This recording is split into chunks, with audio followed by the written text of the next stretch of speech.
Madam, you can share your screen now so that we can. Yeah, I'm on the job.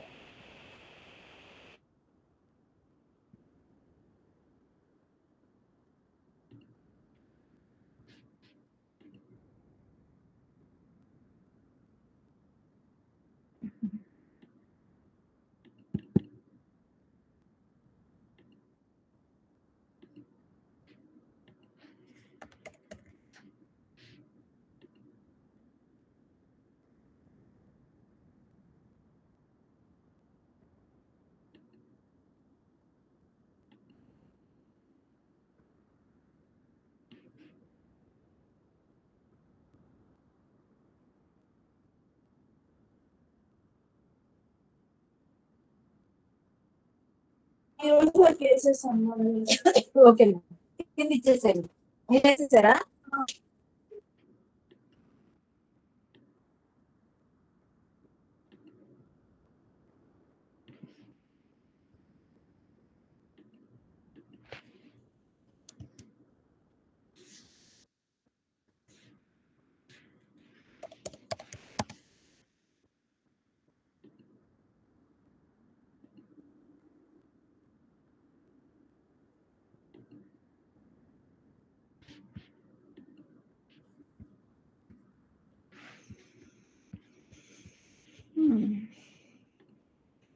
Okay.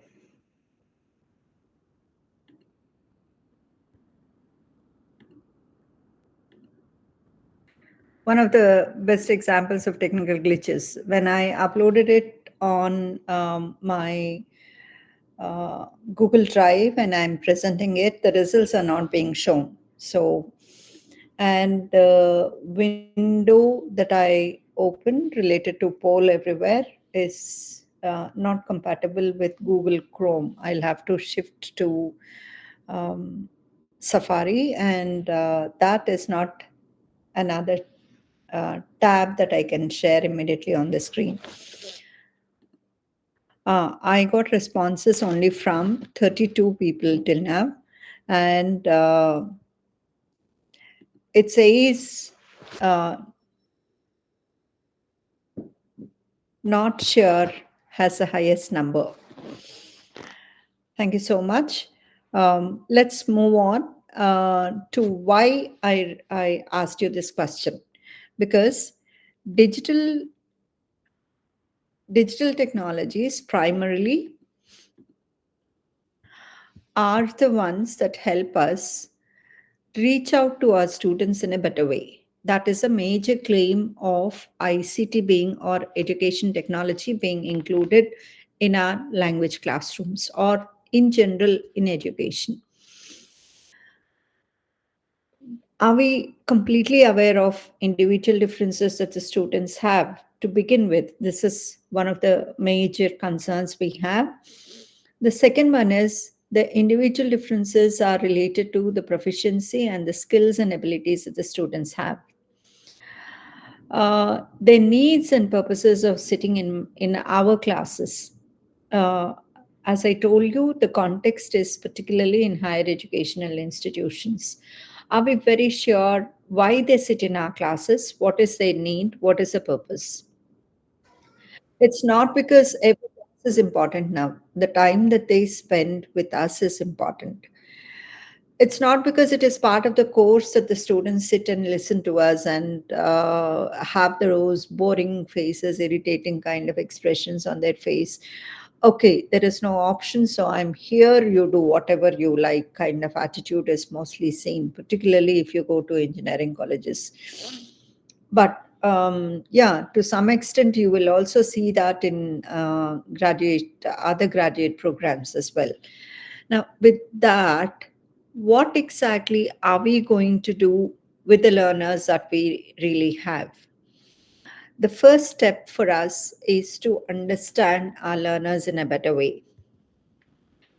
Now, the understanding our learners should begin with learner variability. What are their strengths? Like what we do as SWOT analysis or SWOT analysis, we ask our students to do before they sit for placements.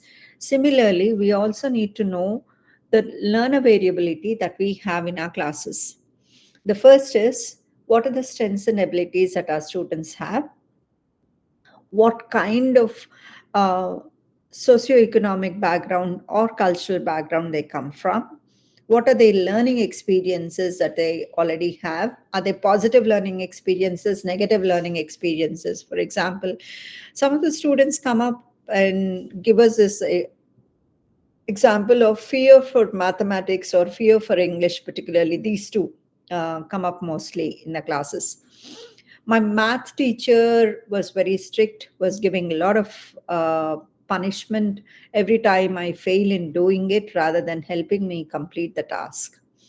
So I'm done with mathematics after the schooling, and I can never touch numbers or anything related to mathematics. We listen to this from most of the students. Then the second one, particularly for students who are not much exposed to English language, they also have this problem with English. They say, I don't know, I somehow can learn any other language except English.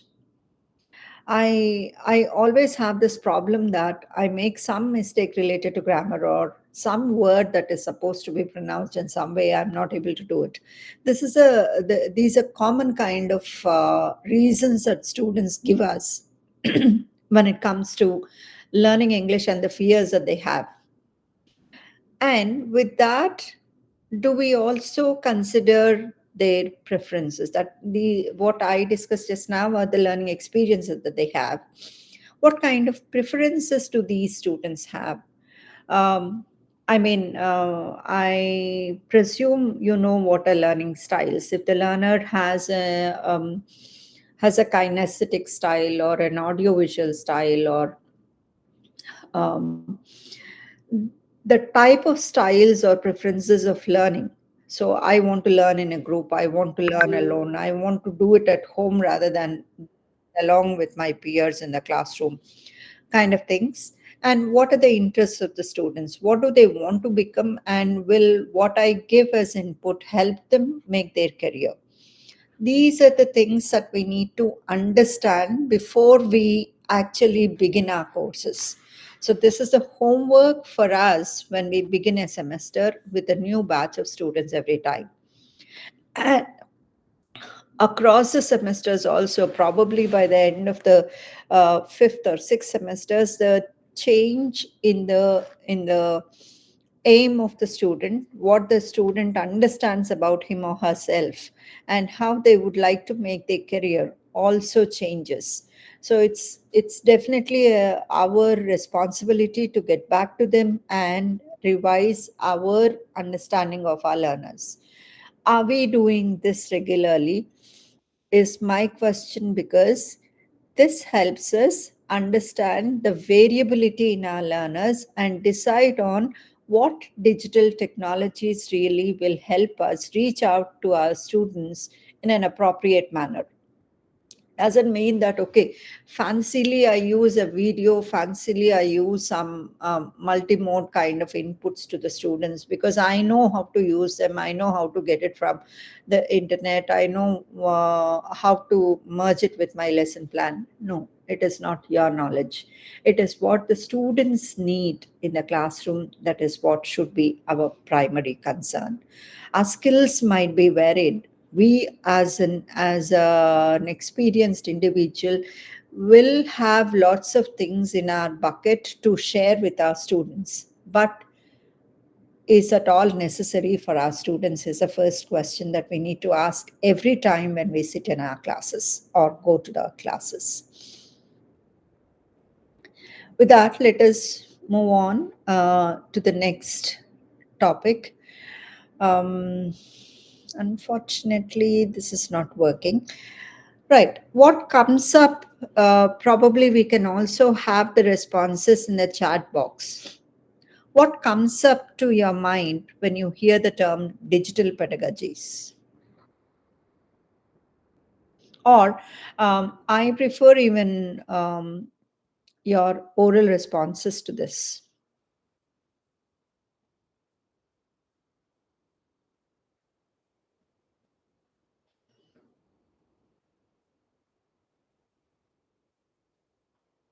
What comes up? What do you understand by the term digital pedagogy? What does it mean for you?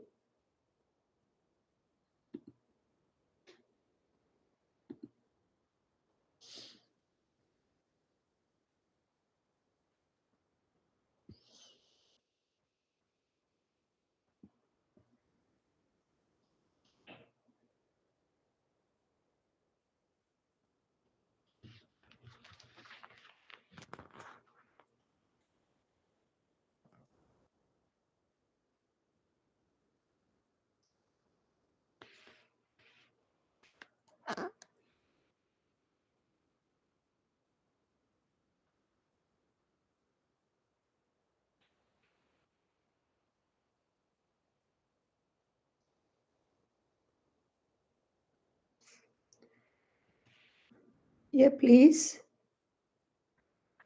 Designing learning experiences with digital tools. Shanta says that. And Vimala says digital practices improving teaching and learning. Digital pedagogy means teaching with technology in a thoughtful and effective manner. Thank you, Chinari. Sorry, I'll be addressing you by your first names because I do not know your prefixes and suffixes. So let me take the liberty of calling you by your first names. Mahesh says that technology is required in teaching.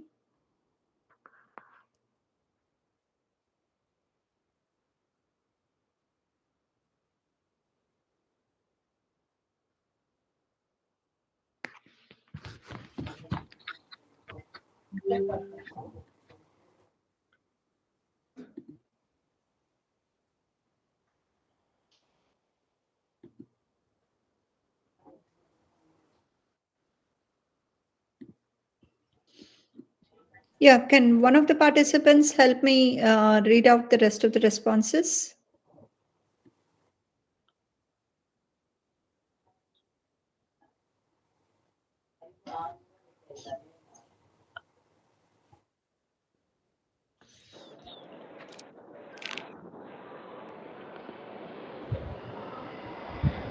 Use of digital technology, designing learning experiences with digital tool, online blended learning, digital practices, improving teaching and learning.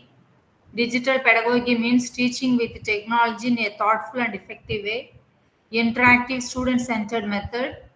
The technology is required in teaching, multimedia and social media use in classroom, exploring digital technology tools for enhancing accuracy in language assessments, teaching with the purpose using digital tools, making learning engaging and interacting.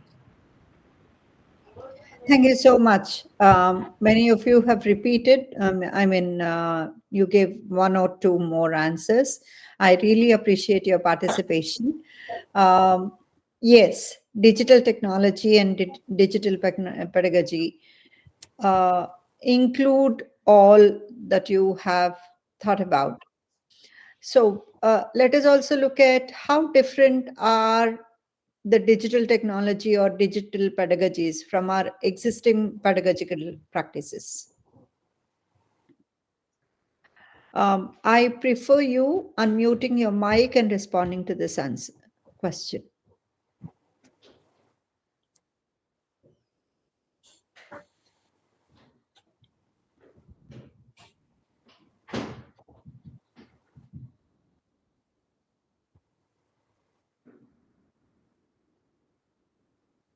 Yeah, you can conveniently unmute and speak up, please.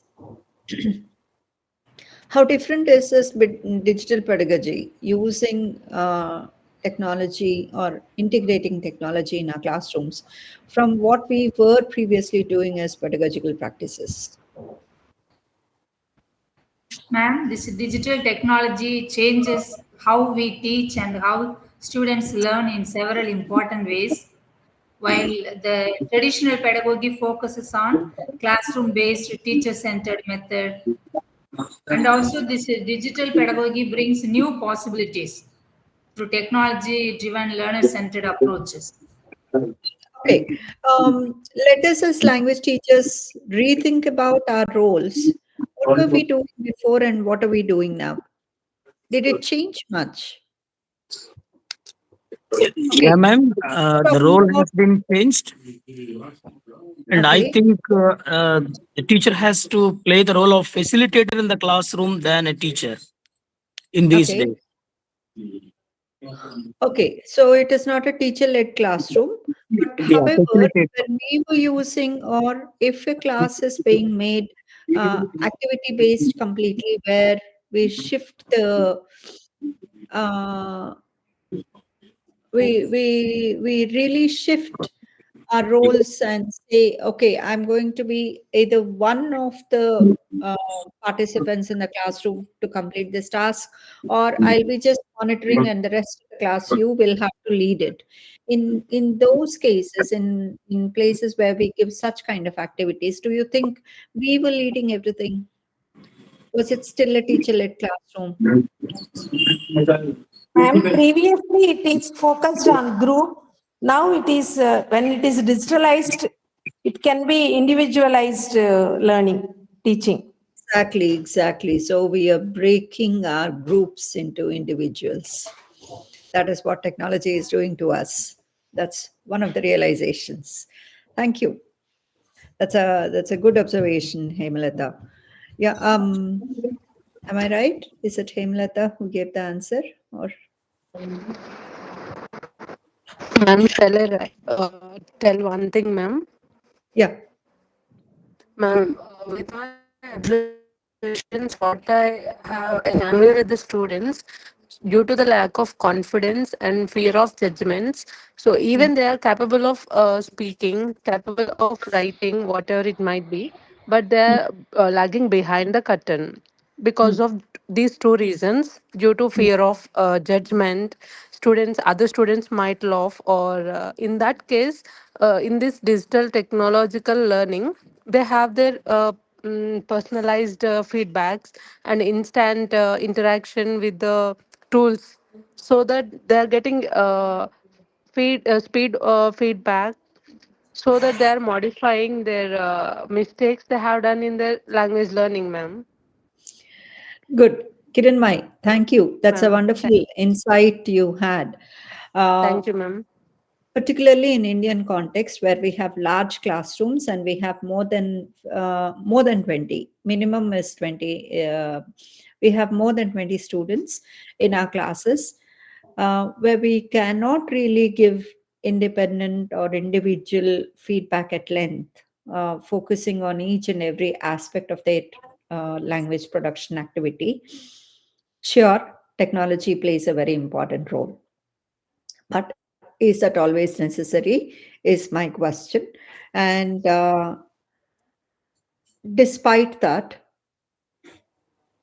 are they not? Are the students not facing problems? Is technology completely driving away their anxiety and fear in performance? Okay, you just can keep thinking about it. To move on, let us look at the second question. What do you think our roles as English language teachers be in the age of Gen AI? Yeah, as Mahesh already has mentioned, okay, previously we were leading the whole of the class, but now it is going to be the role of a facilitator. Do you think it is just a facilitator, or is it something else that we can do?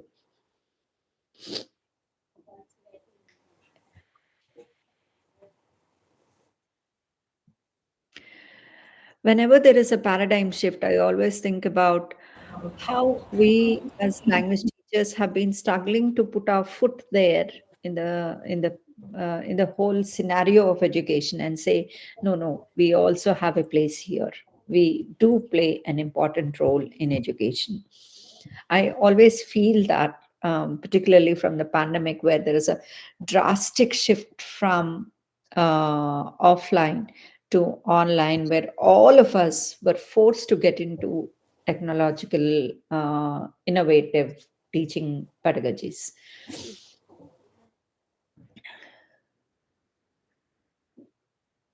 Now, what do you think will be our roles now with AI?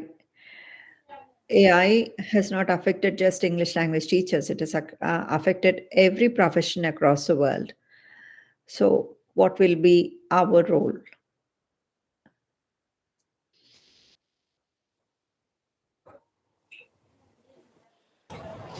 Okay, not to worry. Let us move on, because this question, as we move on, we will also be exploring and understanding our roles as language educators.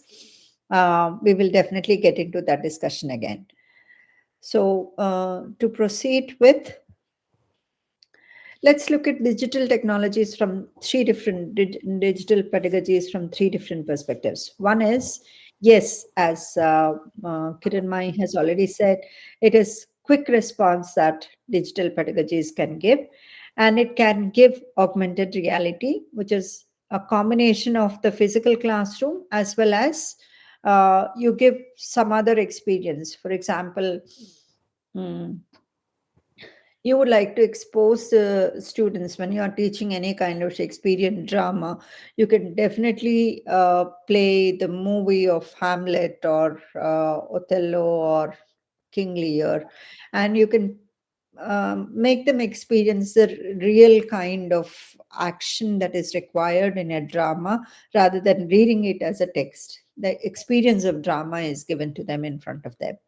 So that is what we mean by augmented reality. And the virtual reality is like, okay, what we are doing now, the virtual kind of training.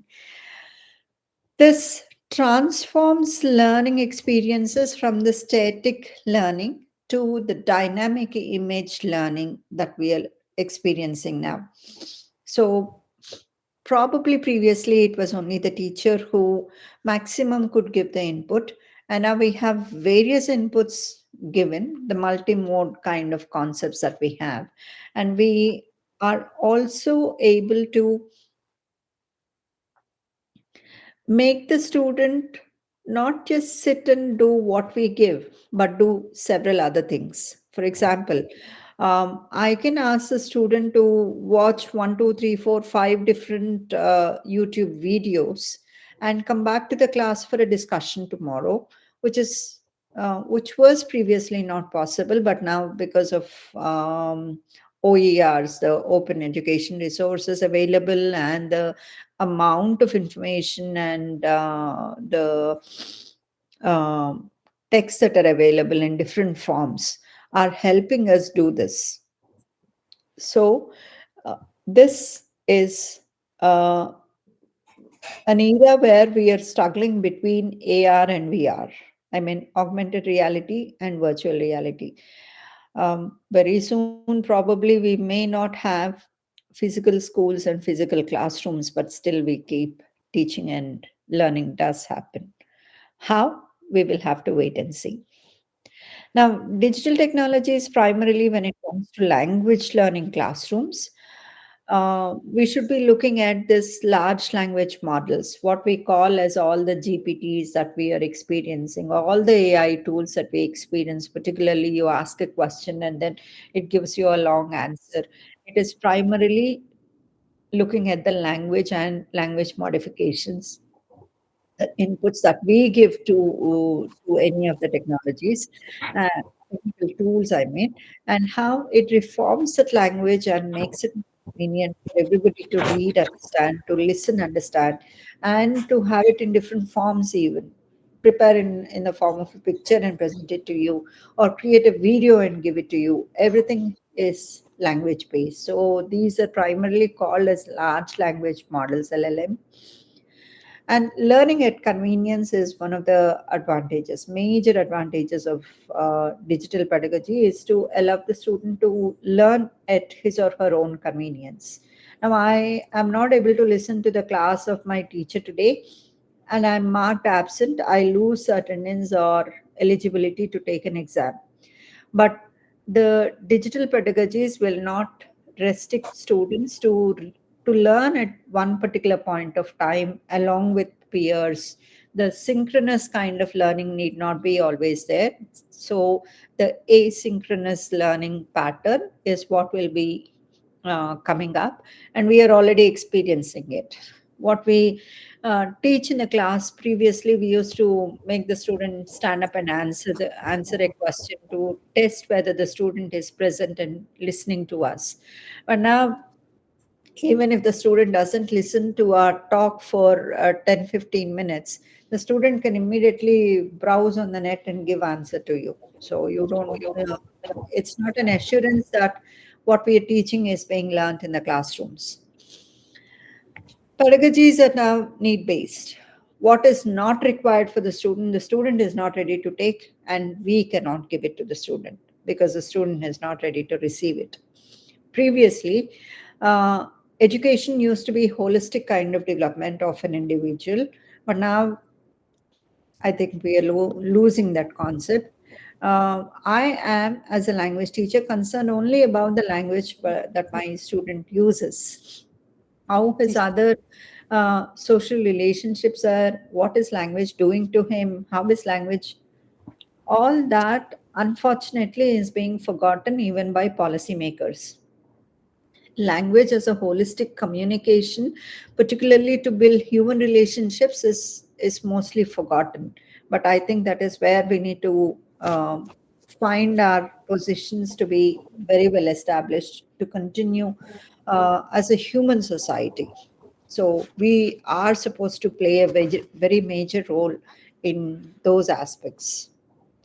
Next is, as we already discussed, digital pedagogies will definitely help us get personalized and individualized learning experiences. And it is learner-centered approach, as we all know. And this is something which we have been listening from about when we talk about It's 1 education o'clock. technologies and use of technology and everything. We've been listening about these advantages for a long time.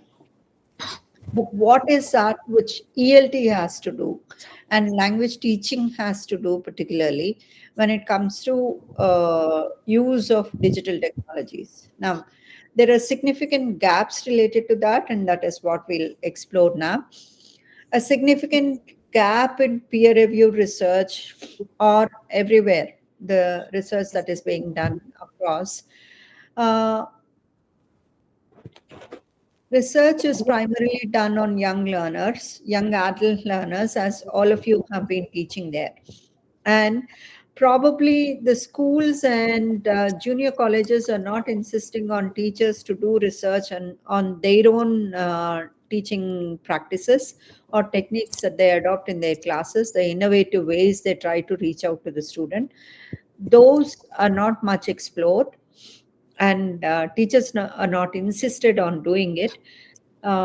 Probably that must be the reason why there is no published research about primary school, secondary school, or across the school levels. From primary to class 12, you don't find much of publication talking about how students have or teachers have explored doing different things with students. This is one area, probably as researchers, we will have to explore. And the five key areas that AI has influenced us mostly is related to development of speaking, writing, reading, and support pedagogy. For example, if a teacher has to prepare a task sheet, the teacher can ask any of the AI tools, say ChatGPT or Bard or Gemini or Copilot, and immediately get um, a task sheet and go to the class. The teacher, unlike before, need not break the back, sitting whole night preparing a task sheet that can be very interesting for the students and so on. That is a great blessing for all the teachers. And the second one is writing.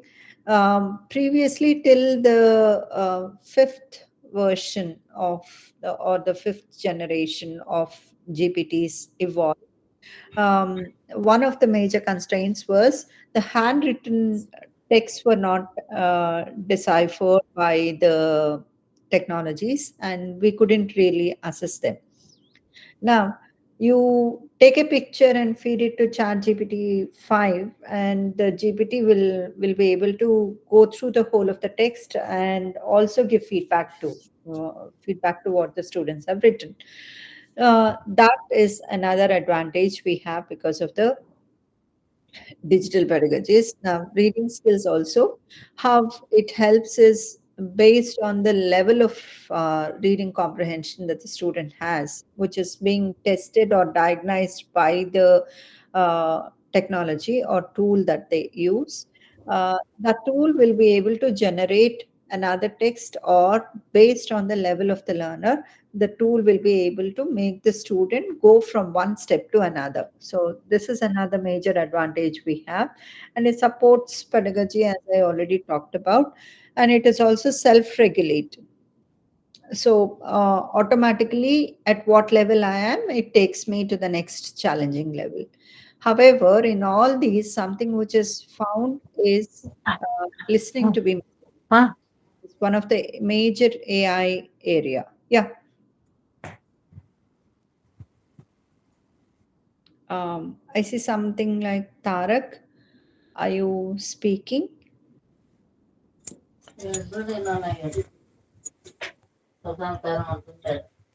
Yeah, Tarak, probably you can mute your mic. I know I've been speaking a lot. For the next two slides, you'll have to listen to me, and then we'll have another activity. This time, anyway, the poll is activated. There was some technical glitch, and so I couldn't really show it to you. But the next activity we'll be able to see. Now, in teaching speaking previously, we were focusing primarily on pronunciation. We were saying there is mother tongue influence, and certain words that are being used are not appropriate. The intonation is not proper. Um, and flattened voices, particularly all of us as Asian speakers of English. Most of our languages do not have that up and down musical kind of intonation, which English has. So it becomes difficult for us to adopt it immediately as per the native speakers. And certain kind of aspirated sounds that are there in English, we do not have. So the allophonic variations is something which our languages do not have and will not be able to adopt it. Now, with AI integration into our learning or teaching, there is something which is very advantageous. One, we were not able to do any speaking activities before, but with AI, you can have conversations. So there is a conversational partner, and you say, okay, will you chat with me today? I would like to have a conversation with you. And you'll be able to start flow speak or speak AI and so on. Several tools are there. You can start a conversation with it. It promotes meaningful interactions. The students will be able to talk continuously with something, and that exposure is and practice is also something which was missing in our regular traditional classes. It supports vocabulary acquisition, and automatic speech analysis is done with the voice assistance. It tells that, okay, your voice is flat, you need to practice intonation, the stress markers have to be, the accent is supposed to be focused on, your breaks or pauses that you take are meaningful or meaningless, you're using more of fillers in your talk, fluency percentage is only this much, so on and so forth. Lots of detailed input or feedback is given to the learners. And it helps learners practice, record, and react to learners pronouncing words. And longer retention of vocabulary happens significantly because the input given by AI is also impressive to the present generation learners. Now, do you think this kind of feedback given by by AI to practice speaking for the learners is more appropriate rather than a teacher doing it in a classroom? For example, I leave the students to have their mobiles or systems in the English lab and ask them to practice speaking with the given AI tool, whatever is available in the lab. And on the other hand, I'll ask my students to actually do speaking in my class and I give feedback to it. So, which is more effective and which will have more impact on the learners? Why not? Yeah, I need your responses, please.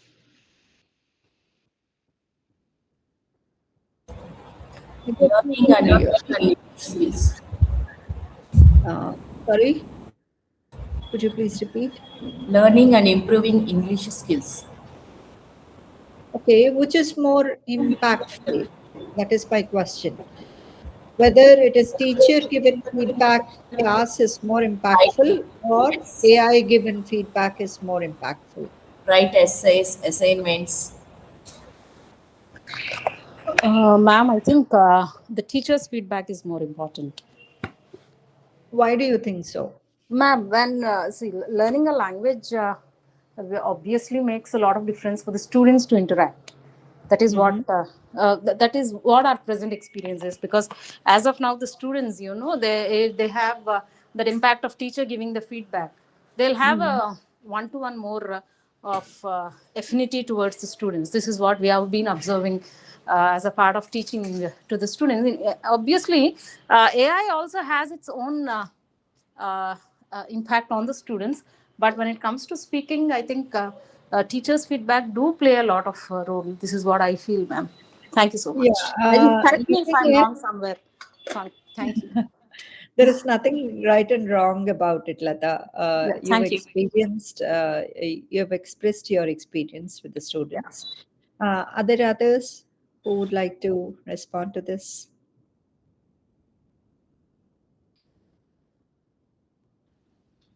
Ma'am, the thing is, whatever the AI tools will help to the students to improve, to enhance their language learning. But in that case, verbal communication is the major important role for their ma'am. Because when we are talking to the student, making them to stand in middle of the classroom and look at me, why you are looking all the ceiling fans, don't look that side, don't look at me and talk to me confidently, like that we will communicate with them verbally. So in that technological pedagogy, they'll miss the verbal communication now. So AI technology is definitely be a supplement to the language learning process, but it never be a replacement of a teacher, ma'am. So in my perception, I have observed the thing. Thank you so much. Thank you, ma'am. In one of our research studies that we conducted at EFLU with intermediate level students, B1, B2 level students who came for a proficiency course at our university, and with other students as well. We've looked at adults and adult learners and so on. We checked how AI feedback is different from teacher feedback and what is being preferred by the learners. Unfortunately, I said unfortunately, I'll tell you the reason for saying unfortunately. The students preferred feedback given by AI over the teacher's feedback. The reason for this is there is a meticulous for a 45-second speaking task that a student did. AI, particularly, we used it with Gemini, free version. So we fed the oral text to the AI tool, and it gave almost 2 pages feedback. So the number of words that you have used, the repetition of the words, the gaps, the fluency level, the accuracy level, the number of grammatical errors, the expressions that are supposed to be used, so on and so forth. It was such a long one. If it were to be given by a teacher, it would really kill the confidence of the student. This is what we really believed all these decades, that if a detailed feedback of this sort is given to a learner, particularly by the teacher, the student's confidence will be lost. But the same student who is not able to take it from the teacher is able to take it from AI. This is a change in the generation. Now, apart from that, they would also like to, we also saw that over a period of time, when that meticulous kind of feedback is given, the students are also able to work on it and make improvements in their spoken activities. So, this is also a learning for us. Do not be under the impression that because it is teacher will be able to support speaking activity of the students will improve better. So, don't give feedback by the AI is a delusion that all of us had. Now, we will also have to get out of it and get into the reality that AI feedback is more impactful and is more detailed, more preferred by the students when compared to the teacher's feedback. In that case, what do you think is the role of a teacher? The student speaks, the students has conversation with the AI tool, can hold interactions and also gets detailed feedback, and the student is very happy about it. And what is the teacher's role then? We will get back to it. But in between, let me also reiterate my question that we had. Do we know our learners completely? Now, if our learner, as Kiranmai was talking about, standing in front of the audience, looking at me, speaking confidently, is this what our next generation learners really require to learn to live and lead their lives? How many of them will really have to stand up and speak to a set of audience? Or is it more required to face a camera rather than facing people? Okay, think of this and let us move on to the next one, how we have been doing teaching writing and how it has changed now.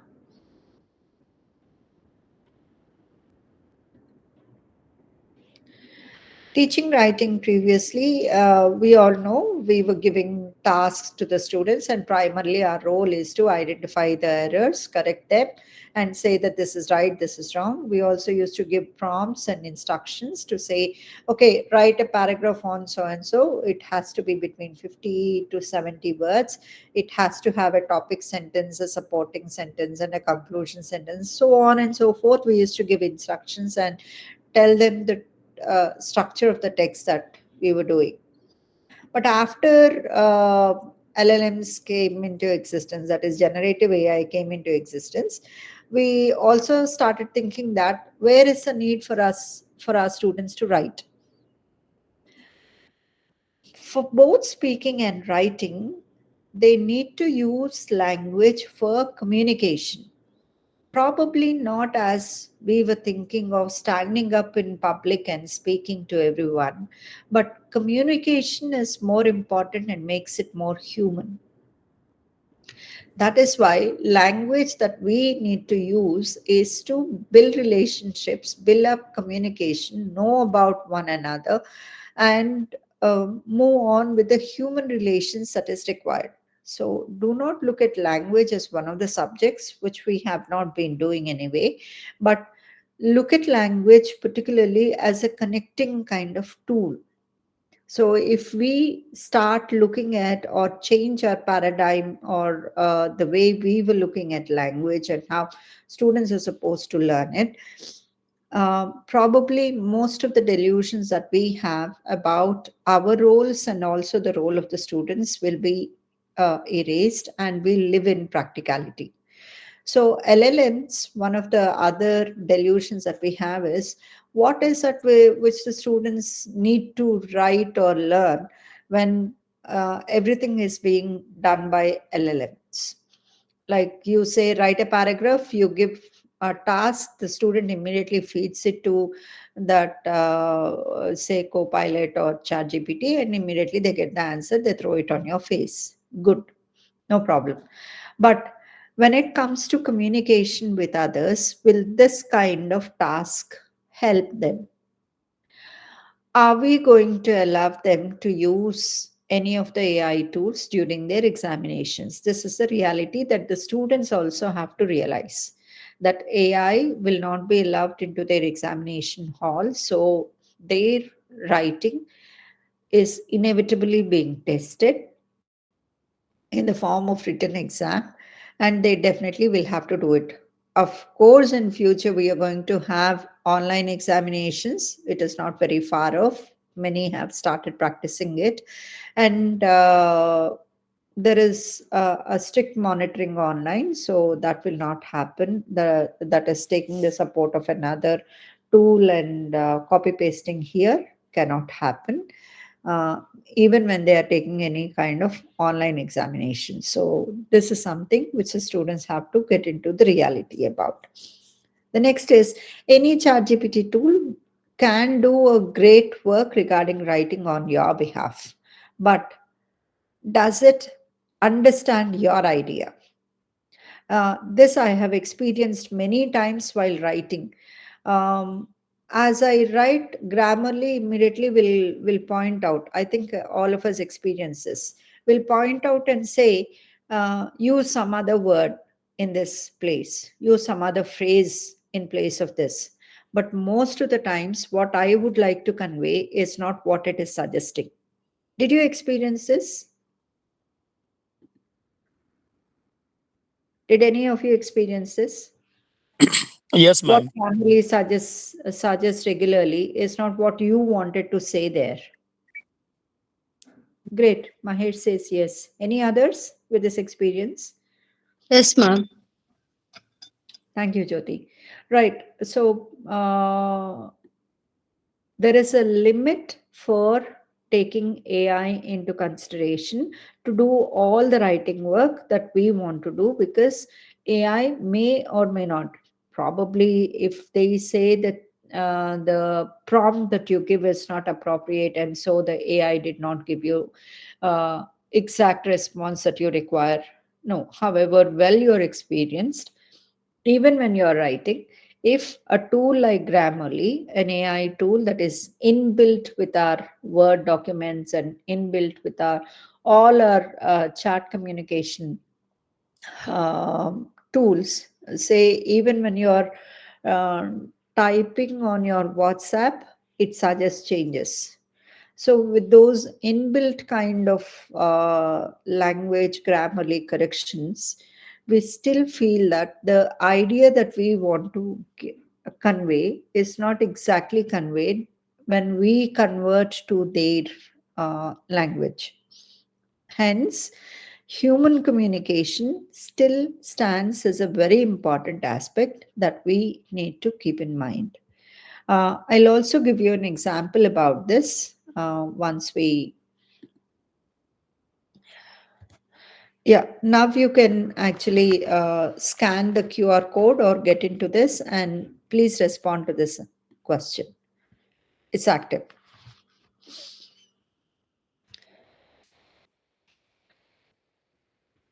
So, till here, we understood how learner differences exist. We understood what are digital pedagogies and how it impacts language learning and teaching, and teachers' role in the classroom. We also looked at particularly two language skills, and we said listening is not much given as importance to by particularly in the research. So we don't have a lot of data related to how teachers are doing listening in the classrooms. Now, what are the digital tools or apps that you are familiar with? Mention not less than two. You can scan the QR code or go to pollev.com and enter 22333.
Is it working for you?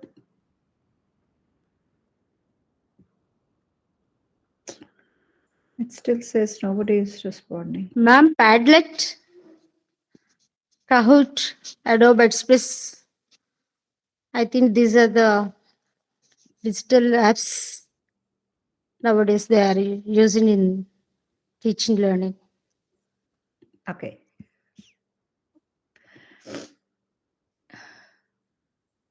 I'm really sorry. This is a tool that I'm very familiar with. I don't know why it is not working. Okay. Let us move on to the next one. And let me not get stuck with this. Now, do you think the previous tools that we were using, the digital tools, whatever tools that we were using before AI, that is before 2022, the digital tools that we were using and after AI, the digital tools that we are using, is there a drastic difference in those? Do you think new tools have come up and we need to use them? What is your understanding of these?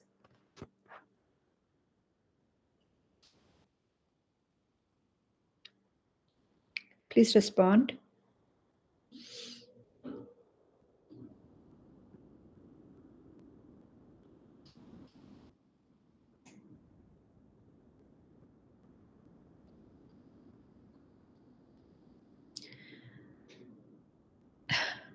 Please unmute yourself.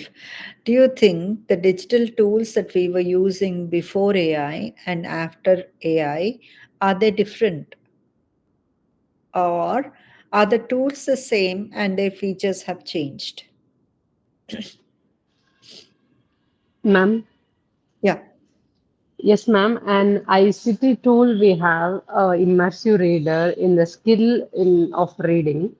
So just Uh-huh. below the AI. After the Mm, AI, we have more advanced technological tools. We are getting premium and also making images, mm, also in preparation of PPTs. mm, So all the features we have upgraded after the AI, ma'am. mm. Good. Thank you. There are certain tools that are being introduced with the help of AI, but most of the tools that we have been using before AI are being advanced and made a little better when compared to the previous version. For example, I don't know why this poll everywhere is troubling me today, but poll everywhere previously used to have only polls that are made eligible. And now the word cloud and different forms of getting opinions from the participants is being eligible, and analysis of the responses is also done by poll everywhere, which was previously not there. They used to just show the graphs on the screen and there ends the matter, but now we are able to have an advanced version. Similarly, I used to use Padlet before. Padlet now has turned out to be AI enabled Padlet, and there are several versions of Padlet now. Even before AI, different various kind of inputs were available. Students were able to post links, post videos, post audios. Several things were available then. But now, an analysis, an advanced version of Padlet now also gives you an analysis of what is being posted on the page. So these many participants used were given at the top previously, and the quality of responses given by each of the participant with feedback is available now. For example, all of us, I'm sure, were using Google Classroom. Previously, the Google Classroom used to ask the students to upload certain tasks or assignments. Now, it also says you can embed lots of other things. For example, assessment can be done by Google Classroom. Plagiarism check can be done by Google Classroom. So, several other advancements of the existing tools also is happening with the existing digital tools. So these are some basic generic tools that can be used. And yeah, as one of you was talking about, we also have lots of AI generated or AI based tools coming up uh, to say mm, one is PPTs, one is research. Particularly in these two areas, you find a lot of difference. But for example, if you have Kahoot or Quizlet, or as I was talking about, Google Classroom or any other LMS or the present Canva, Nearpod, all these were the tools that we were using before, and they were advanced, integrated AI tools now, where they can give us a lot of other information, integrated information based on what is being fed to it, how the participants or students responded to the task on those particular platforms is also given to us. That is the major change that we see with AI. So, for example, you have content creation or delivery. The LMS that we use, like Google Classrooms, Moodle, Canva, PowerPoint, Nearpod, Google Jamboard. Now it is not available. Jamboard is being withdrawn by Google. The digital whiteboard is used now. So these are existing tools, and these can be used for distribution of materials, organizing classrooms, lessons, creating interactive slides and visual aids. So, for example, you have Google Slides. Google Slides can be shared with 3 or 4 people. All of them put together can prepare one PPT and make a presentation online. Similarly, you have Google Docs doing it. You have you have Excel sheets enabling us to do it. Anywhere where you want to collaborate with others, you can immediately work on any of the Google tools that are available. Similarly, you also have communication and collaboration, like Zoom, Microsoft Teams, WhatsApp, Discord, Google Docs, Slides, Padlet, and so on. These will facilitate virtual kind of group work, anything that where peers have to come together and work. The group work can be enabled because of this. Interactive practice and gamification, like Kahoot and Quizlet and Beamboozle or live worksheets. All these regular kind of gaming practices that students, or experiences that the students want for some kind of activity that they can actively participate in, they're available.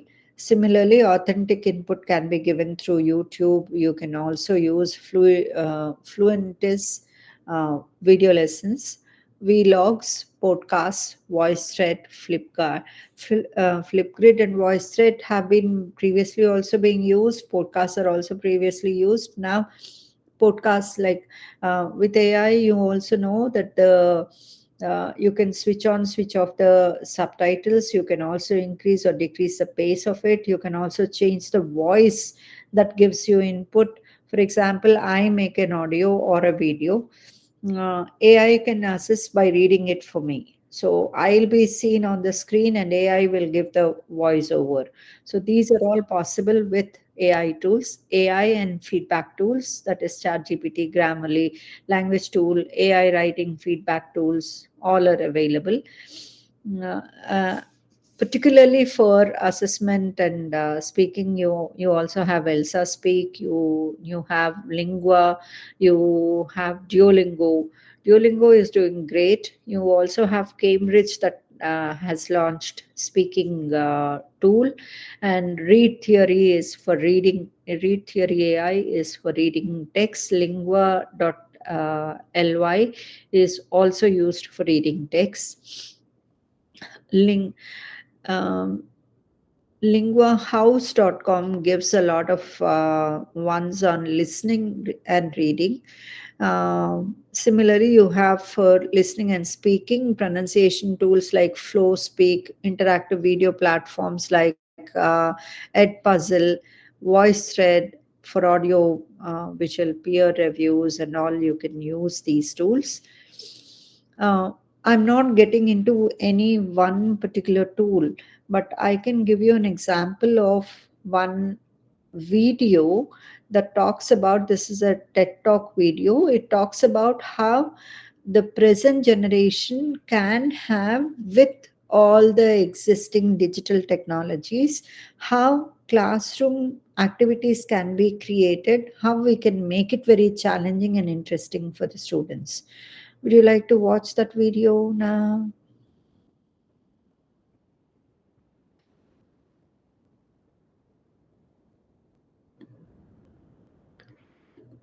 I'll stop the presentation and go to the video.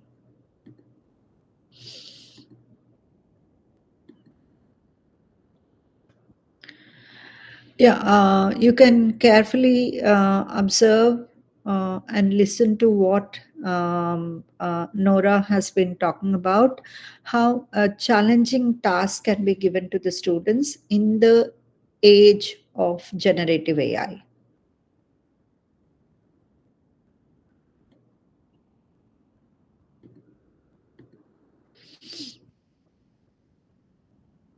Education must focus on cultivating humanistic values, values that are ours, which are uniquely human. So, how does this work in practice, you may ask? Right, let's explore a crisis simulation in real time. Very popular topic, yeah? So, we'll start off with something ambiguous. Give students a scenario, a short, incomplete one. So let's say a smartwatch your company has launched, all right, has been reported to overheat, causing burns to customers. You don't know the full extent of the situation, and customers are worried, employees are concerned. Now, you get students to work in the role of a communication officers in a company, right? 3 groups, all right? First group will draft a press release statement for the media. The second group will draft the memo for the employees. And the third will draft a social media post for the public. Dessert connects people with themselves, and dessert connects people with memory. I think of memories as like joy trails. It's a trail that reminds me like how far I've come and who I am. Right? Now, each group holds a piece of response. And these groups will learn that they need to work together to align their messaging. And they will realize that language is not about crafting sentences, because AI can already do that, right? But language is about collaboration. Language is about connection. Language is about building trust, right? And just as, you know, the students are getting very comfortable drafting the press release statements, all right, and you throw a complexity. Yeah, you say, you introduce a change. And what's that change? Breaking news. A leaked email shows that leadership knew about the defect, but launched the product anyways. So now, what do the groups have to do? They have to get together, right? They have to do it under pressure, and they have to connect, collaborate as well, right? So the press release group, now trying to draft statements, okay, and adjust their messaging, right? The employee memo group would have to then reassure and shift the tone, all right, to reassure their employees. And the social media posts, they have to manage public outrage, right? And outline the next steps. Now, so here, they will learn that language It's not about crafting sentences again, but they will learn that language requires constant communication, constant feedback, constant compromise.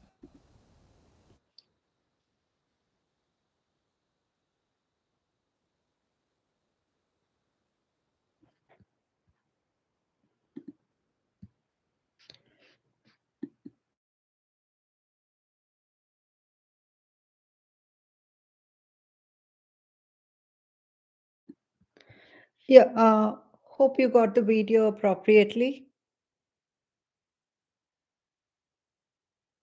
Hello.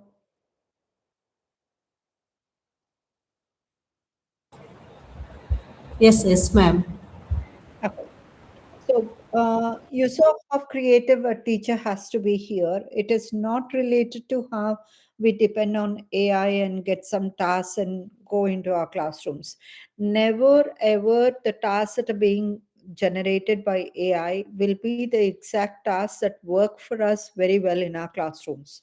In that context, we'll also have to be conscious about editing and getting back to how we perform in our classrooms, keeping the needs of our learners and why they are sitting in our classrooms in mind.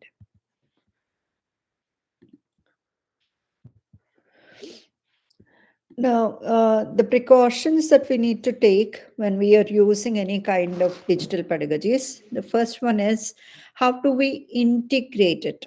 What is the time that is being taken? How familiar are the participants with it? Now, in my case, even poll everywhere did not work very well. I don't know why it did not. I'll have to go back and recheck the whole of the settings that I had. But unfortunately, that is a situation. Critical and holistic development is something which DP definitely, I mean, digital pedagogy is definitely will be supporting.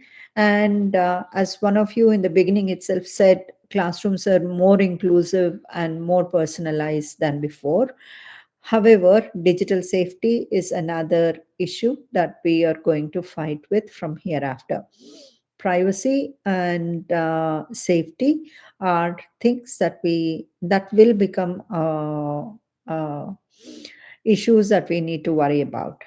And unfortunately, overuse can reduce human interaction, overuse of digital technology. So, what is the purpose of language to come into existence itself will be lost if overuse of digital pedagogies or technology is being used.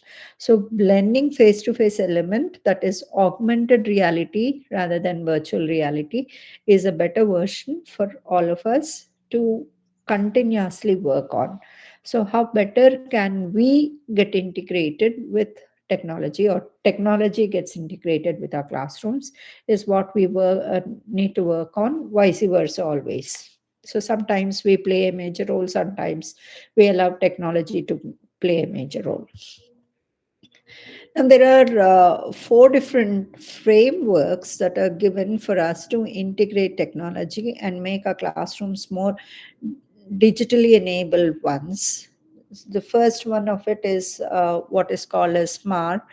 It starts with substitution, augmentation, modification, and redefinition. The first two are generally for enhancement, and the next two are for transformation. Substitution, for example, we have the written worksheets or the workbooks that we were previously printing and giving it to the students, but now it can be online worksheets. So, the regular traditional kind of worksheets, analog worksheets being replaced by digital worksheets is substitution. Probably what teacher was reading out as a poem now can be given as an audio that is being a poetry recitation being done by a native speaker with the background video that shows, for example, what we were talking about, daffodils for a long time, that is being part of our textbooks, or any of the poems by Nisimisakel, The Night of a Scorpion, and so on. You have a person who recites it, and at the background, the original picture of what is being described there, the situation that is being described there can be shown. So, this kind of augmentation happens with technology. The next one is modification. So technology allows for a significant task redesigning. How we were giving the task before and what we can do now with technology has drastically changed. Similarly, you also have redefinition. Technology allows for creation of new tasks, the previously not very conveniently given. The number of tasks we were using before in a classroom were less in number. This is a fact. And now we are able to give more number of tasks to the students, getting them more engaged with the learning process. So this is one model that is being promoted or proposed by Ruben. There are other three models. Yeah. TPAC model is another model. This talks about how TPAC is technological pedagogical content knowledge. Uh, technological knowledge, content knowledge, pedagogical knowledge, all the three of them put together become like a pack for for the teacher as well as the student. So the students' technological knowledge is something which we cannot challenge, because they're in an advanced kind of generation and they definitely will know it. Content knowledge that we have, how do we convert it into pedagogical knowledge, like how the teaching knowledge of ours, how it can be delivered in the classroom using any kind of digital platform, is what our pedagogical knowledge should be. And adding it to the digital platform and the way it has to be delivered is the technological knowledge. So a combination of technological and content knowledge is TCK, and combination of content knowledge and pedagogical knowledge is PCK, and technology and pedagogy together, the knowledges combined, is TPK. Um, these are not, the terminologies are not very important for us. However, these are the three things that a teacher has to keep in mind when the teacher is getting into the classroom. Any dearth in any of the areas will definitely make our classes a failure. So be cautious about all the three areas of knowledge that you need to have to make your classes more digital enabled and also more interesting.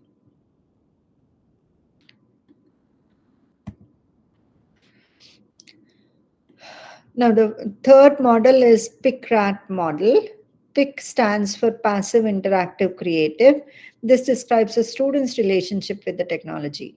The RAT model is primarily the teacher's relationship with the technology. So the students is passive interactive creative. The students consume content. Say you give a video, you give an audio, you ask them to watch something, you ask them to read something and come to the class. And the second one is interactive. The student responds, like responds to the quiz that you give, an assignment that you ask them to complete and come back, or give a discussion board and ask them to post their opinion or their point of view. That is interactive. Creative is produce new text. For example, make a video on your own about the surroundings that you live in, kind of ones, or a digital story. Anything that the student has to work on creating.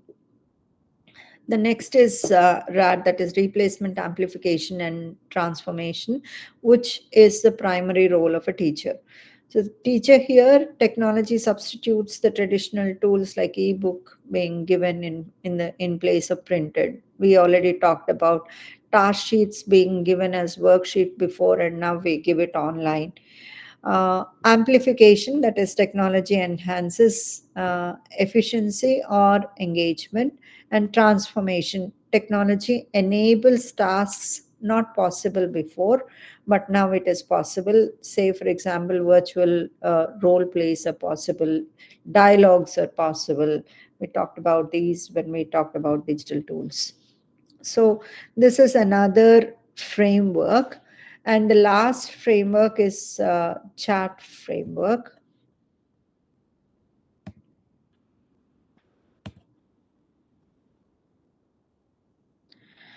So the chats framework is conversational, holistic, authentic, transformative, and situated.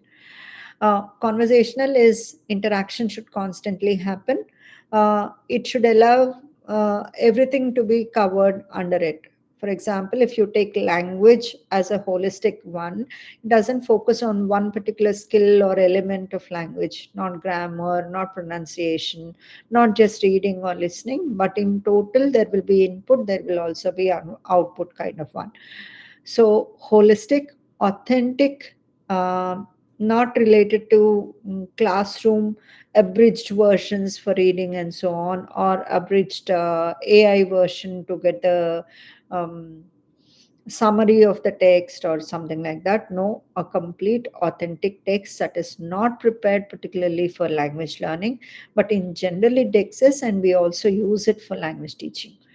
And transformative, this has to undergo some kind of change in the learner's learning and also their understanding of the concept.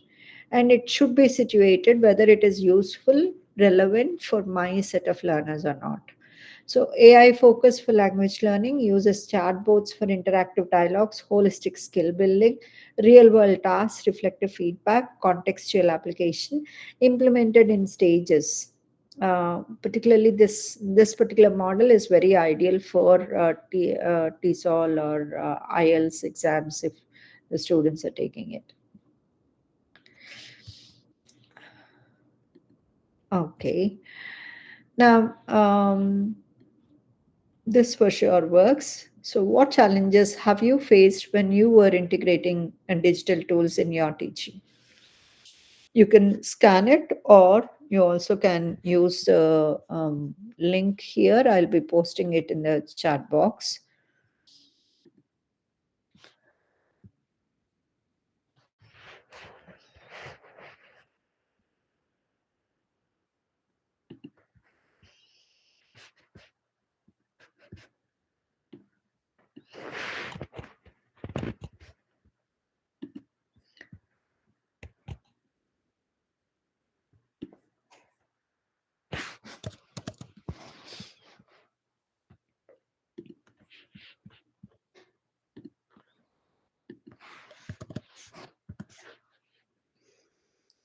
I posted the link in the chat box.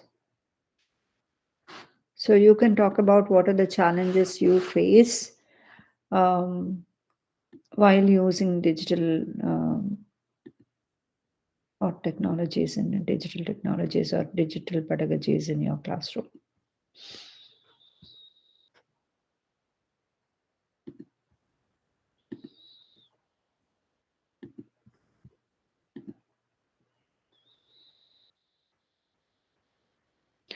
I hope you know how to do it. Say there is a plus symbol on the right bottom.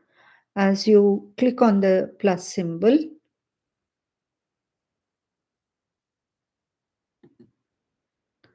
you get this box seen. So on the top at the subject, you can write your name and the institution you come from. And here on the bottom, you can start writing your problems.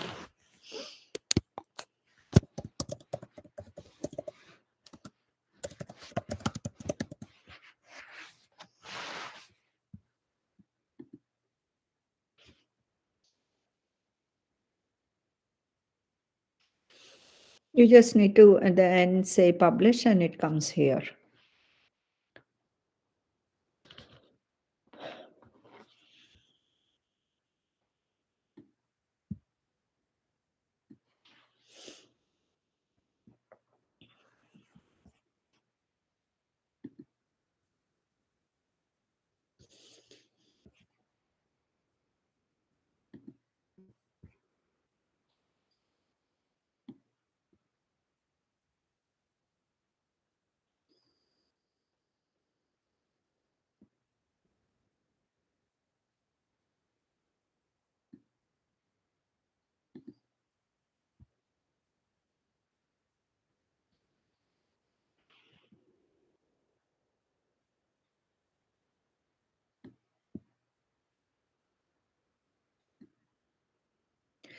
Yeah, Mahesh, probably you can do the same. When you click on Padlet, you can put the same information on Padlet and let everybody see your response.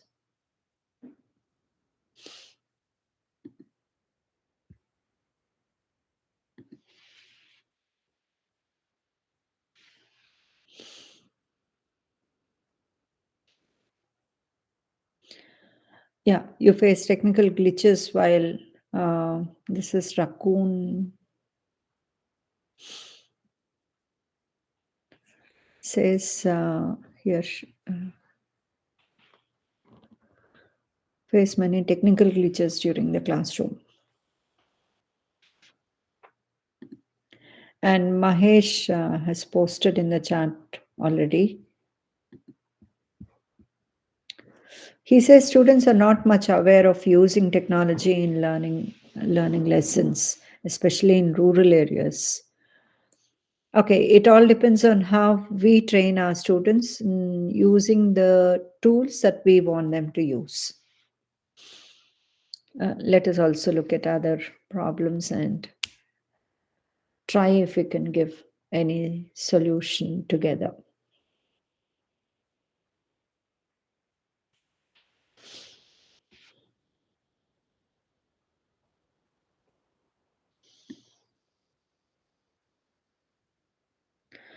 I request all of you to use the link and post your responses on the Padlet so that it can be seen by everyone.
Yo, I've been speaking without switching on my mic.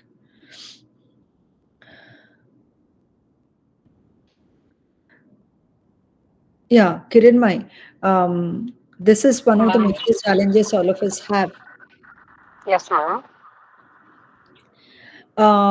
They're more adaptive to technology. They're also addicted to technology. Yes, ma'am. Getting them out of that addiction is also a major challenge for the parents and also teachers. And on top of it, yes, the ethical values of language learning, cultural aspects, all are getting affected because of over addiction to technology. Exactly, Uh, ma'am. this is going to be the next generation that will have to face this problem. And as teachers, our primary role will be only to redirect them to It's fine appropriate with ma. behavior, both as netiquette, the netiquette that is required to use certain tools and how they are supposed to complete the task. And there are tools also that restrict ads and other linkages that can take them to other pages. Like for example, I used YouTube, and you also in between saw an ad.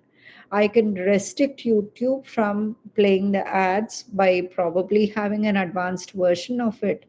but that is worth, particularly if you're using in a classroom. Not everyone has a laptop or a tablet. Sometimes slow internet, some learners may not be comfortable using the new tools. That's true. Sometimes when we use a tool, the problem will be the tool will take a long time for the people to register in the tool and then open, have their name registered, and then give access to the task that you give, which is a real time taking process for the teacher to use it in the classroom. This is one. And the complexity of the tool also. Sometimes you will have to explain how to use a tool more than what they are supposed to do as a task.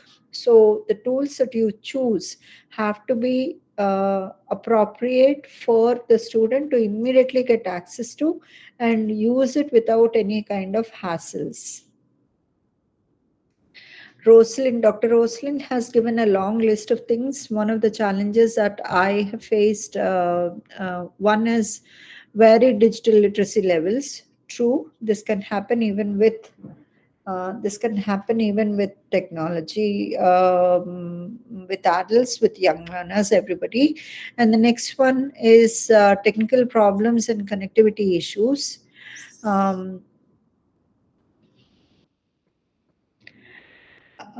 Maintaining student engagement, assessing learner. Shouldn't say hi, this is class. Sit down there. You can listen to my class, okay? The next one is maintaining student engagement, assessing learner effectively, balancing technology with human connection, continuous learning requirement.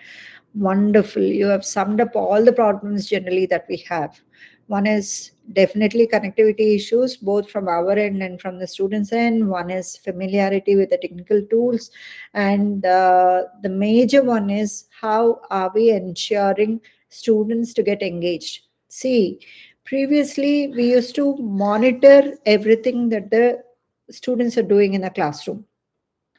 We pretty sure know that certain students are not getting engaged. There is a chance for us to focus more on them and see that all the learners are equally engaged, and definitely at least to some extent there is an attempt from the student to complete the task that we give.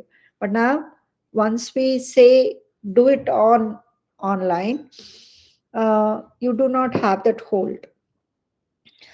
I will be posting an assignment that is done by my friend. I'll take the help of my brother or my sister and ask them to complete this task. I log in and give it to my friend or others. How do I have a track of it? Now, this is not a concern of the teacher. The tracking of the progress of students is the student's responsibility. That is why we say it is learner-centered one, and learners have autonomy. When you use digital tools and make it a digital pedagogy, you will not have hold on who the students will be, where they come from, why they are sitting in your class, what tasks they're doing, and how much have they learned. You don't have a hold on it. That is why my recommendation is always have augmented classrooms, augmented reality classrooms, where you have a blend of these two and you have a complete hold on what the student is doing and how you can direct them towards the right use of technology. Mm. Now, flipped classrooms is primarily what we are supposed to do. What they are supposed to learn, read, uh, or listen to, watch, can be done at home, and the rest, what is supposed to be written, what is supposed to be spoken, discussed, complete as tasks, should be done. What we gave previously as homework, complete this page in the workbook and come back to the class. No, that they will be doing in front of us, and the other, that is reading and completing the input part, they'll do at home and come. So flipped classroom is the major technique that we need to adopt from hereafter. True. With digital technologies and education technologies coming into the classrooms, there is another wide divide of the haves and have-nots. Twice divided, we said. Um, People who have access to high speed internet and access to better gadgets, advanced gadgets, will have better access to knowledge as well. Unfortunately, students who do not have it will have to have through the classrooms. So, based on our learners' requirements, their gaps, their access, we as teachers will be working as a bridge between their lacks and their haves. So, particularly students in rural areas or semi urban areas, we will have to help them with technology, technical tools, use it as a common one in the classroom. These are the possibilities. Now, I see some more posts.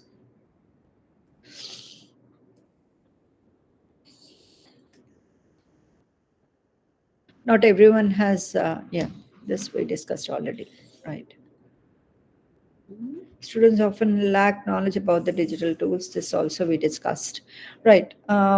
This actually is almost the last part of my presentation. We'll be looking at challenges and what our future is, and with that we will close the session. Madam, can I take 5-10 minutes more? Yes, yes, ma'am. Yes, please continue.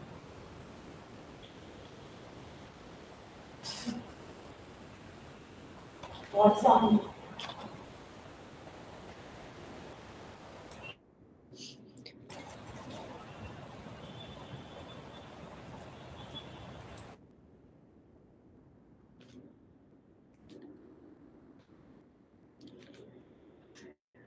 Yeah, rethinking language education in the age of AI. What we are supposed to do is, as language teachers, report already has been shown that 76% of language teachers have been using technology, but appropriateness is as low as 32%. It is lesser than 50% of technology being used appropriately.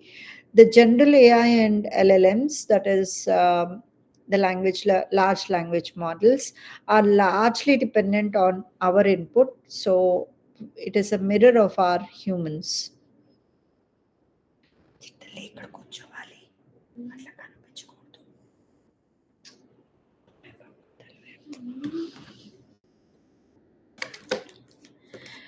Now, if AI can do so much, what is left for us to do as educators, and what should our students do? What is the purpose of language education, and what is its value, is what we need to start thinking about.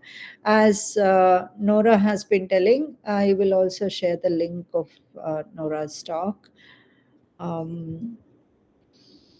We need to reorient our language classes. Reshaping and reorienting language education is very much important now. Tell our students to navigate the complex system of communication. Think critically to uncover the embedded meanings and culturally loaded messages. How do we navigate our ways to understand, to communicate what we want to communicate to the other people? It is to connect and build relationships. Language is particularly for it, and language is also used to reflect on our cultures and carry it forward. And see, oral cultures did not sustain longer because there is no script. So written communication, having established as documents for what we do, is also important. This is what we need to train our students about. Language is about collaboration, connection, and building trust. So how do you as humans live? These are the basic qualities as human beings we need to have, and language just polishes them, enhances them, makes it better. So language requires constant communication, feedback, and compromise, which also requires reflection, like what we generally do. Say if my friend gets offended in a conversation, I keep reflecting on what is that which I said which offended her. Probably when I speak next time to her, I'll be very conscious about using certain kind of terms or words, be a little more conscious. That reflection. related to language, how language uses for building and also breaking relationships. If you're making your students understand it, then your job is done. Understand language education as human centric.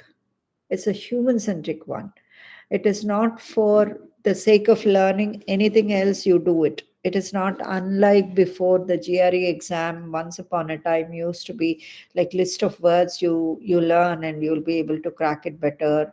No, language education is not that. It is more human centric, and it is human centered pursuit for the language teachers. Similarly, you also cultivate symbiotic and synergic relationship between the learners and the AI. So AI is integrated only to augment their learning process. It is not, it is just to help them learn better. We are not talking about advanced learners with advanced language proficiency. We are primarily talking about intermediate and basic level learners with their inhibitions and anxieties and also other um, affective factors that suffer or that they suffer from. So we will be helping them go through this process and reach to the expected levels of language proficiency and communication abilities. With that, I close. Sample task anyway, we have seen from Nora. These are the references. Basically, I used, there are other things, but I don't want to you to get bogged with all of them. Now, the floor is open for questions and anything for discussion. Doesn't mean that I'm the only person who knows everything. As practicing teachers and proficient language teachers who have been in the profession for a long time, I'm very sure many of you have many things to contribute to the discussion that I opened. Yes, any question? Thank you, ma'am, for your wonderful insights. I would like to request the participants to clarify your doubts and queries on this topic.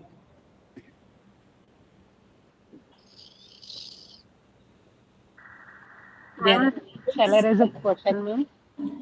Yes, ma'am. Ma'am, in some cases, if we are prepared and framed a full paper of some topic and you turn it in Grammarly, we have two, three websites. The same paragraph, same paper, it was giving a different type of plagiarized result, ma'am.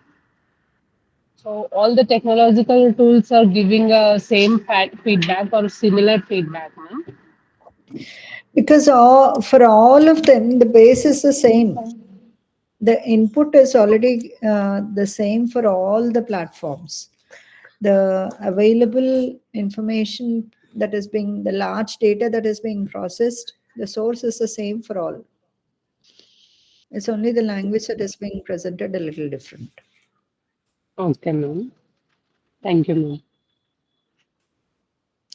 ma'am. We did this experiment and we also presented it in one of our workshops before last month, in the month of November. We did this experiment with I think all of you must have done it casually in different ways. What if the same question is given to Copilot, Grok, Pursuit,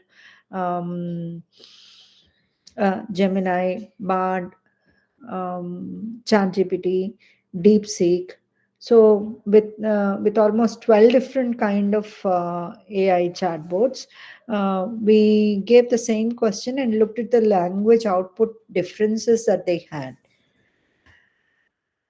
If it is content based question, it is almost the same, except for here and there some kind of words being changed. The output Yes, is almost the same. But if it is language based question, the language output is certainly different. yes, ma'am. With my observation, recently I have uploaded the full paper, which is generated by AI. But Mhm, in Turnitin, it have given 72% of plagiarism. mhm. And in that case, coming to the Grammarly, it was showing 100% plagiarism, ma'am. No, The it depends same on the paper. access that they have. These chatbots or the other digital tools, it depends on the access they have to the large data. So Okay, some ma'am. tools might have limited, some tools might have more. For example, our university did not upgrade itself to the latest version. We use Authenticate in our university. Okay, And ma'am. what is machine generated language? Authenticate is not able to identify at all. So almost all our papers, if we give a plagiarism check report, it comes to only 1%, 2%. What Okay, ma'am. otherwise, say for example, zero GPT is one website you can go to. If you upload any of the papers that is being generated by AI, then you upload it in zero GPT website, and it clearly shows how much is human, how much is machine generated kind of language. So different tools have different access and different outputs.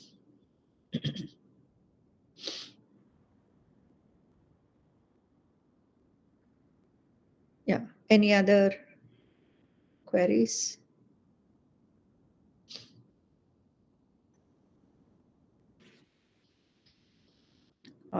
Chinari says, what emerging digital tools platforms should English teachers focus on in next few years to stay updated with pedagogical innovations? As I already told you, there are no new tools, not a range of new tools being generated or given now. Most of the tools got updated and upgraded, integrating AI.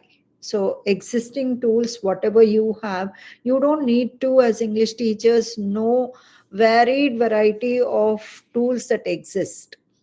There are so many tools that actually will come and go even. For example, uh, I was using Zoom GPT for some time to make my presentations. And suddenly that is being withdrawn and taken over by Prezi. So certain kind of mergings and will happen with AI tools. So one tool being bought by another. For example, all of us have been experiencing that with Twitter. Okay, Twitter is being taken over by OpenAI, and now the X came into existence, and Grok is a now off product of it. Now, what we are using may not be constantly be used later. I will also tell you another example. WikiLeaks, I don't know how many of you have heard of it. WikiLeaks was another website,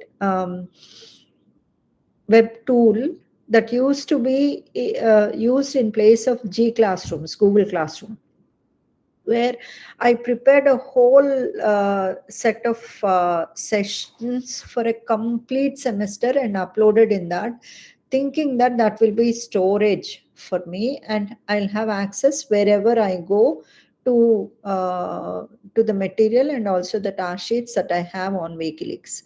But suddenly WikiLeaks is closed. So I lost all the material there. And there was a warning email which I ignored, where they said, okay, we are going to close this now. We will not be able to continue because of the financial crunch the um, company is going through. They gave a message, an email, which I ignored. And so I lost everything there. So such things will happen. There is for you also. You just depend on 2 or 3 tools that you are comfortable with in using in the classrooms, and probably 1, 2 more when you find some other reason or for example, all of us are very, very familiar with Google forms to be filled, and for example, what Madam has given, Vimala has given, for us to register for the workshop and be here. Now, Zoho is something which is doing even better than Google Forms.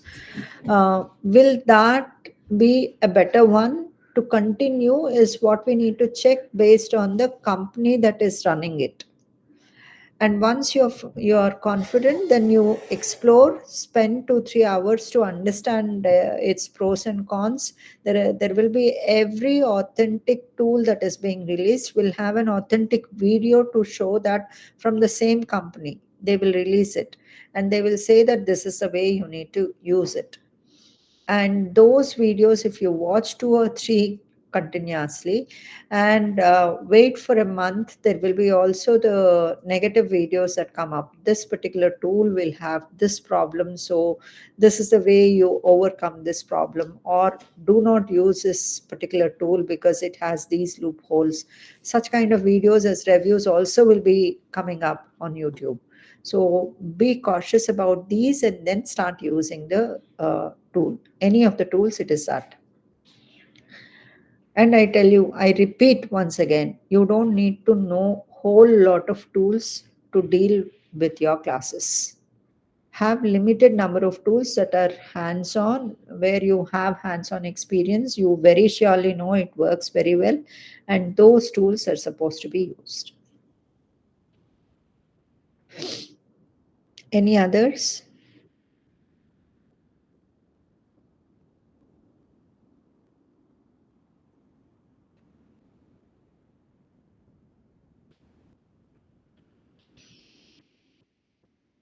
Okay, Madam, I think we are done. Can we close the session? Yes, yes. No more questions, then we will move forward. Thank you, ma'am, for your outstanding presentation and impressive talk on digital pedagogies in English language teaching, concepts, tools, and frameworks, particularly variability of learner needs. Digital pedagogies include quick response, augmented reality, and virtual reality.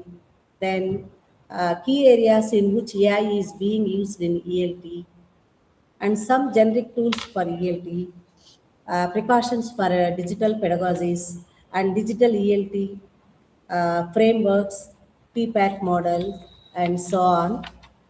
So, ma'am, your insightful session was the highlight of the event, providing valuable perspectives and expert knowledge to all the participants. Your ability to engage, inspire, and motivate the audience was truly commendable. Your willingness, enthusiasm, passion, and dedication to sharing knowledge are deeply appreciated. We are especially grateful to you for taking time out of your personal communication while being with your family in the USA to share your valuable thoughts and insights with us. Thank you once again for your generous support and meaningful contribution. Hope there is no further questions. Then we will proceed to the last session of the day, expressing gratitude for the fruitful day. My heartfelt thanks to Dr.Sr. Tresa Gade, the correspondent, Dr.Sr.Santha, principal, our guest speaker, Professor Suvarnalakshmi, and all the participants for your valuable participation on the first day of the webinar. I sincerely thank each and everyone wholeheartedly for glorifying the webinar with your gracious presence. Thank you everyone for being a part of today's experience. Thank you once again, ma'am. Now I would like to wind up today's program with a few announcements to the participants. Dear participants, a feedback form will be sent to your registered mail ID. I request you all to fill it as mandatory for the certification. Those who are attending the webinar and filling up the feedback every day will be receiving the e-certificate at the end of the 5-day international webinar come FDP. So, once again, I thank you all for making today's session very effective and successful. Hope to meet you all for the second day of the webinar tomorrow. We look forward for your valuable presence and active participation tomorrow sharp at 2:30 p.m. Thank you. Thank you once again. Have a Madam, wonderful- photo, madam. Vimala, madam. Yes, ma'am. Photo with videos. Yes. I'm taking.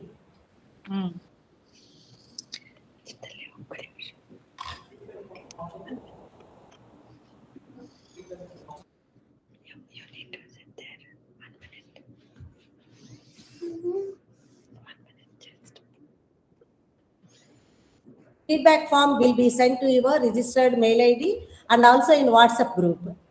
Thank you, Savanlakshmi ma'am. Thank you once again. Thank you, madam. Thank you.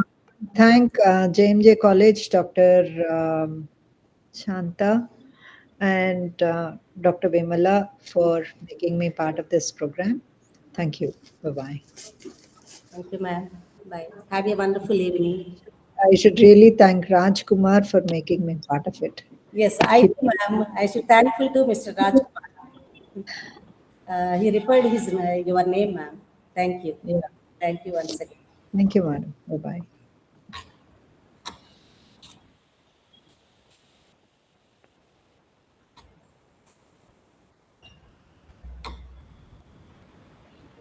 Congratulations, Vimala ma'am, for the successful completion of the first day.